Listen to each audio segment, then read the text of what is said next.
আপনারা জানেন দীর্ঘ প্রায় ১.৫ মাস যাবৎ আমাদের নৌবাহিনীর সদস্যরা সশস্ত্র বাহিনীর সেনা এবং বিমান বাহিনীর পাশাপাশি অসামরিক প্রশাসনকে সহায়তার জন্য মোতায়েন রয়েছে এবং তাদের এই মোতায়েন কার্যক্রম দেখার জন্য আমি মূলত এখানে এসেছি এবং এখানে আসার পর বিভাগীয় কমিশনার, জেলা প্রশাসক, পুলিশ সুপার সহ অন্যান্য সকল বাহিনী এবং সংস্থার প্রধানদের সাথে আমি খুব সংক্ষিপ্ত মত বিনিময় করেছি। আমি জেনে আনন্দিত হয়েছি যে সামগ্রিকভাবে বরিশাল বিভাগ এবং বিশেষ করে ভোলা জেলার আইনশৃঙ্খলা পরিস্থিতি বিগত ১ মাসে যথেষ্ট ভালো ছিল।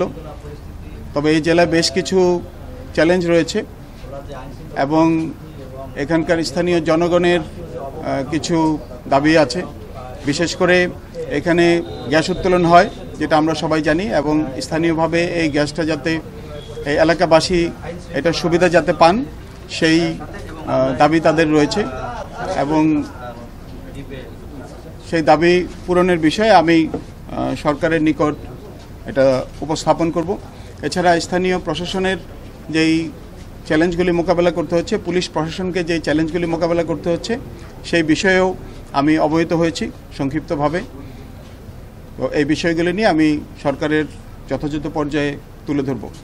আমি শুধুমাত্র এটুকুই বলতে চাই, আমাদের সশস্ত্র বাহিনী, সেনা, নৌ এবং বিমান বাহিনী সবসময় জনগণের পাশে ছিল, আছে এবং ভবিষ্যতেও থাকবে ইনশাআল্লাহ।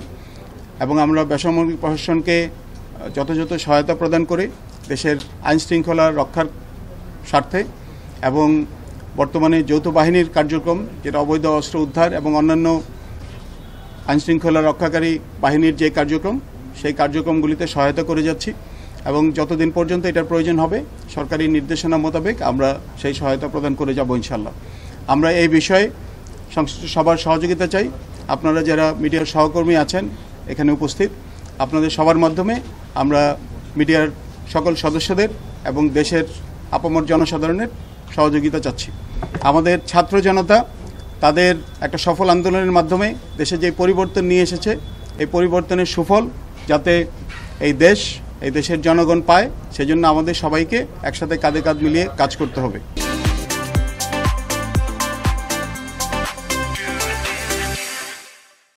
ভোলা জেলার ব্যাপারে আমি যেই পরিসংখ্যান পেয়েছি, এখানে 86টি বৈধ অস্ত্রের তালিকা তাদের কাছে আছে। তার মধ্যে 84টি ভোলাতে জমা হয়েছে এবং 2টি ঢাকা জমা হয়েছে বলে তাদের কাছে তথ্য এসেছে। অতএব বৈধ অস্ত্রের ব্যাপারে আমাকে জেলা প্রশাসক এবং পুলিশ সুপার আশ্বস্ত করেছেন যে কোনো বৈধ অস্ত্র এই মুহূর্তে বাইরে নাই। অবৈধ অস্ত্রের বিষয়টা আমরা জানি এবং উপকূলীয় অঞ্চলে, বিশেষ করে চরাঞ্চলে অবৈধ অস্ত্রের বিষয়ে অতীতেও আমাদের অভিজ্ঞতা বলে যে এখানে অনেক অবৈধ অস্ত্র অনেক সময় থাকে বলে এই আশঙ্কা অমূলক না। অতএব আমি আশা করব যে আমরা যৌথ বাহিনী যারা এখানে কাজ করছি, পুলিশ প্রশাসনের সহায়তায়, আমি যেটা বললাম যে এখানে পুলিশ আছেন, কোস্টগার্ড আছেন, আনসার ভিডিপি আছেন এবং সশস্ত্র বাহিনীর নৌবাহিনী, বিশেষ করে নৌবাহিনীর সদস্যরা গোয়েন্দা সংস্থার তথ্যের ভিত্তিতে আমরা অবৈধ অস্ত্র উদ্ধার অভিযানে আরও সচেষ্ট হব। এই বিষয়ে আমি ইতিমধ্যে নির্দেশনা প্রদান করেছি। আমার বিশ্বাস আমরা সমন্বিতভাবে যদি কাজ করি তাহলে অবৈধ অস্ত্রসমূহ উদ্ধার করা সম্ভব হবে। এটা আমরা সবাই দেখেছি যে 5ই আগস্টের অব্যবহিত পরে প্রায় সপ্তাহব্যাপী সারা দেশে বেশ কিছু অরাজকতা ও নাশকতা হয়েছে, যেটা খুবই দুঃখজনক এবং সেখানে কে বা কারা জড়িত ছিল, অনেকে চিহ্নিত সন্ত্রাসী আমরা জানি, অনেকে তাদের প্রতিহিংসা বা আক্রোশ চরিতার্থ করেছেন, যেটা খুবই দুঃখজনক।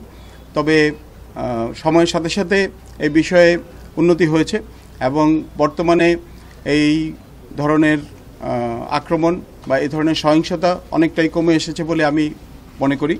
আমার বিশ্বাস আমরা যখন সশস্ত্র বাহিনীর সদস্যরা এবং বিশেষ করে পুলিশ, আনসার ভিডিপি সহ আইনশৃঙ্খলা রক্ষাকারী আমাদের কোস্টগার্ডের সদস্য যারা আছেন এই উপকূলীয় অঞ্চলে, সবাই মিলে যখন আমরা আমাদের কার্যক্রম আরও জোরদার করব, সেটা অনেকটাই কমে আসবে।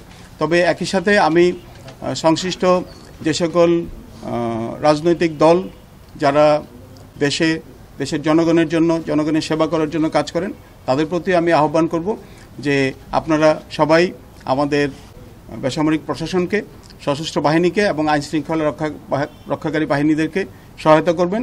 আমরা সবাই মিলে যদি কাজ করি তাহলে আমার বিশ্বাস আইনশৃঙ্খলা ফিরিয়ে আনতে এবং আইনশৃঙ্খলা রক্ষার ক্ষেত্রে আমাদের যে ভূমিকা সেটা আরও অনেক কার্যকর এবং ফলপ্রসূ হবে। আমি এই জন্য সার্বিকভাবে সকলের সহযোগিতা কামনা করছি।